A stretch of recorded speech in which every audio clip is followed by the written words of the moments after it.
తన తండ్రి మోహన్ బాబు కాళ్ళు పట్టుకోవాలని ఉందని, తన కూతుర్ని ఆయన ఒడిలో పెట్టాలనుందని నటుడు మంచు మనోజ్ అన్నారు. మంచు మనోజ్ తన ఫ్యామిలీలో ఇటీవల చోటు చేసుకున్న పరిణామాల గురించి మళ్ళీ ఓ ఇంటర్వ్యూలో మాట్లాడారు. 9 ఏళ్లుగా నా పని నేను చేసుకుంటున్నానని చెప్పారు.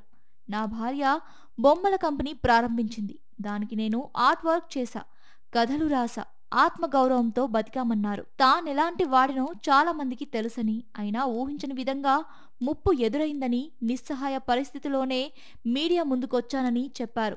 నా భార్య ప్రెగ్నెన్సీ సమయంలో తామంతా మళ్లీ కలిశామని, అయితే అది మా కుటుంబంలో ఒకరికి నచ్చలేదని చెప్పారు. మరోవైపు కాలేజీలోని కొన్ని సమస్యల గురించి పెద్దాయన వరకు వెళ్లడం లేదంటూ విద్యార్థులు లెటర్స్ రాసి నాకిచ్చారని, అయితే దీంతో నీకేంటి సంబంధం అనే మాట ఎదురైందని తెలిపారు. అక్కడ పనిచేసే వారందరితో నాపైన, నా భార్యపైన కేసులు పెట్టించారన్నారు.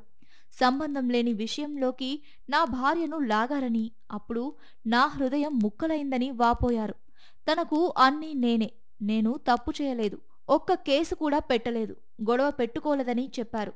నాకు ఆవేశం ఉంది, బాధతో వచ్చిన కోపమది. వెళ్లి నాన్న కాళ్ళు పట్టుకోవాలని, పాపను ఆయన ఒడిలో పెట్టాలని ఇప్పటికీ ఉందన్నారు. కాని చెయ్యని తప్పుని అంగీకరిస్తే నా పిల్లలకు నేనేం నేర్పిస్తా? మా నాన్న నేర్పించిన నీతి ఇదే అన్నారు. అందుకే తాను ముందుకెళ్లలేకపోతున్నానని, తామంతా మళ్లీ కలిసి ఉండాలని రోజూ ఆ దేవుణ్ణి ప్రార్థిస్తున్నామన్నారు. సమస్యలు సృష్టించిన వారు తమ తప్పును తెలుసుకుంటారనే నమ్మకముందని చెప్పుకొచ్చారు.